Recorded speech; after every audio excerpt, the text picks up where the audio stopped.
as things currently stand, Africa has the youngest population across the globe, with more than 400 million young people aged between the ages of 15 and 35 years, according to the African Union. 70% of sub-Saharan Africa is now under the age of 30 years old.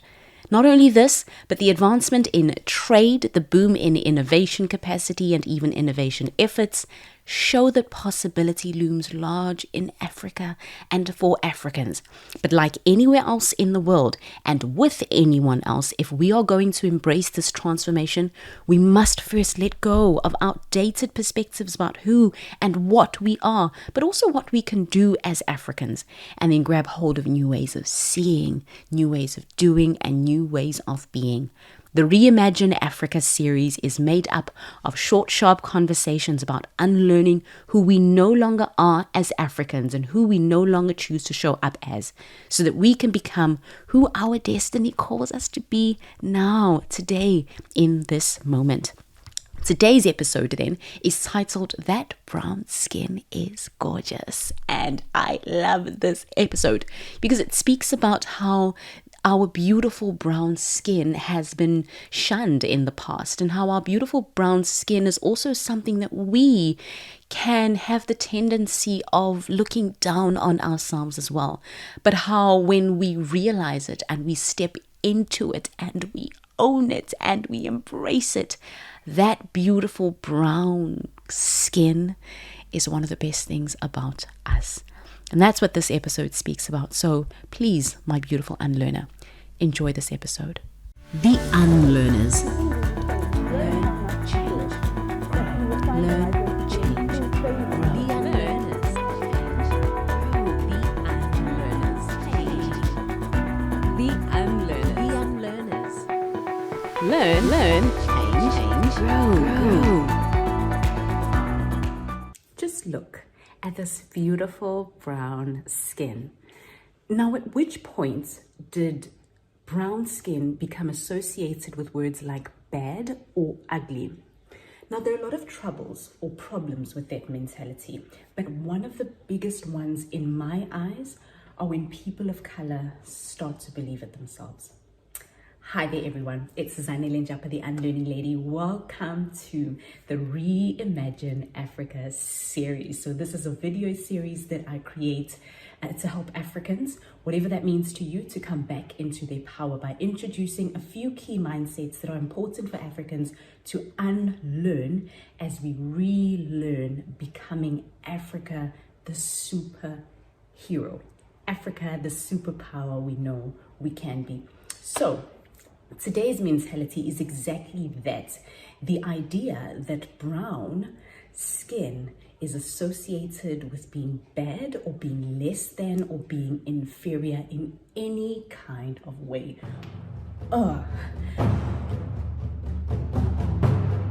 This one is really deep, guys, and it reminds me of a conversation I had with my goddaughter.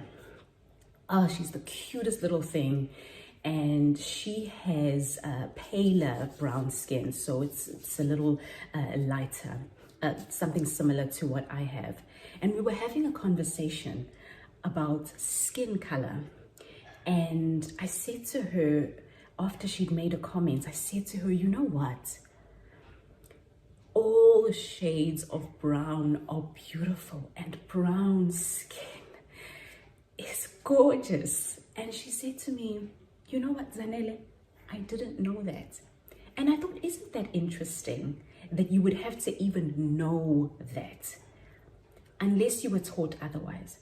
And that's when I realized it's important for us as Africans to start to detangle this mindset if we are ever going to move forward as Africans who collaborate, as Africans who spread love, who have conversations about change and reform. It's important that we start to see brown as beautiful.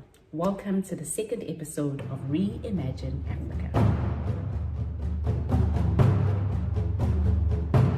Okay, so every episode that's part of this series is split into 3 parts. The very first one is raising our awareness, being aware of what the issue is, looking deeper into the issue in an objective way, as objective as we can be, because some of these issues can really hit close to home, especially if you're African, whatever that means to you.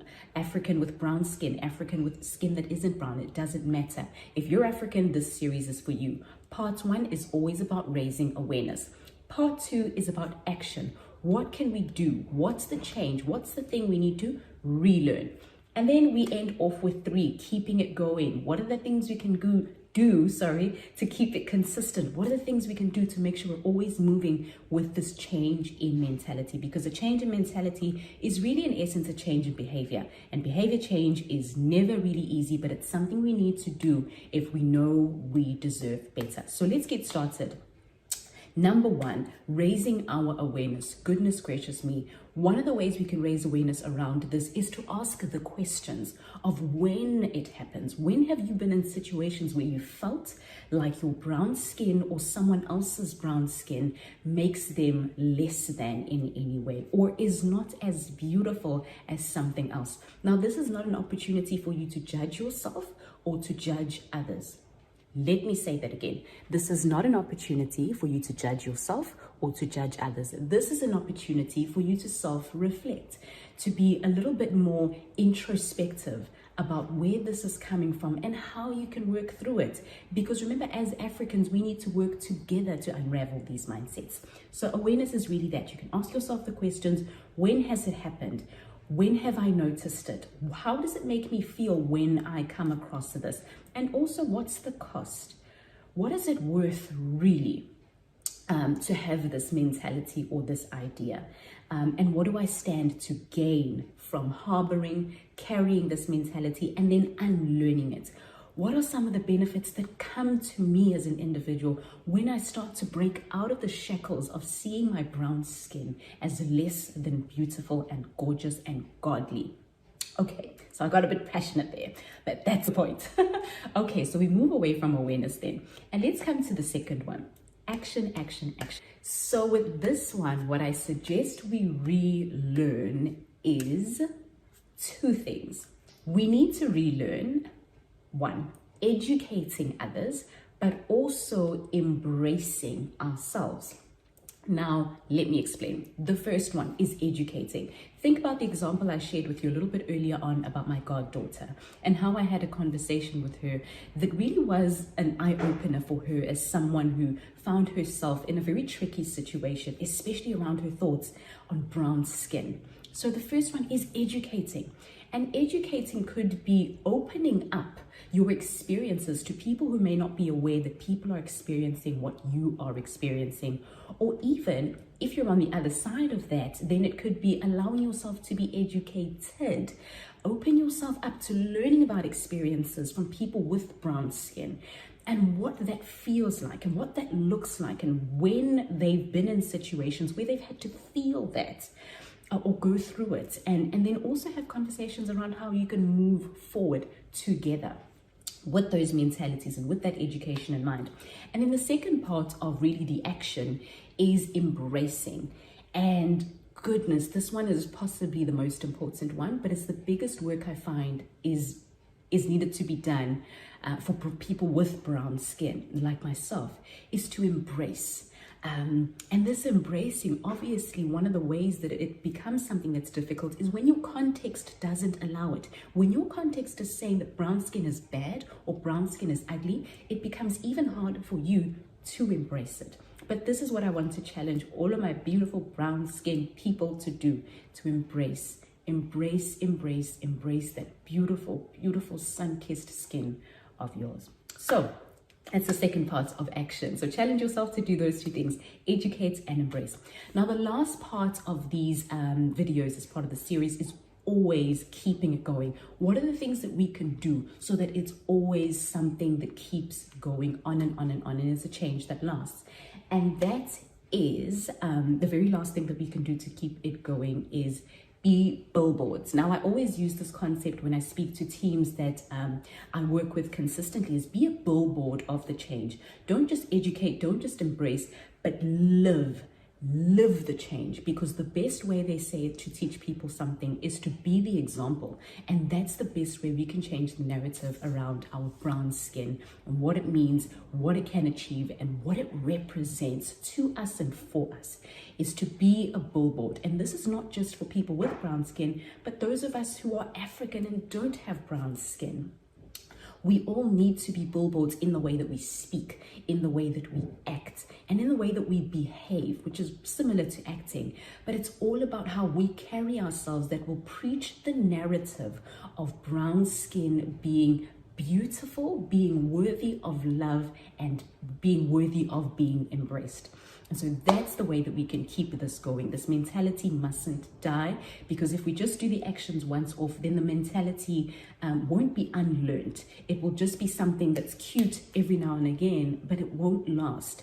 And in order to make real change happen, we need to make it last. And that means choosing it every single day, making the choice to be a billboard for how beautiful brown skin is. And I love the conversations that are going on social media and so many other places around embracing and celebrating our beautiful brown skin, and how being African it means so many different things. Being African is diverse. It doesn't just mean having brown skin, but being African means all sorts of things. And if we can embrace that, then we're in a better position to really become Africa, the superpower we know we can be, and really stepping into that gloriousness and that beauty of Mother Africa. It was an absolute pleasure speaking to you on this episode of ReImagine Africa. I look forward to seeing you again on our 3rd series episode. Look after yourself. Stay beautiful. Bye for now. The Unlearners. Learn, change, learn.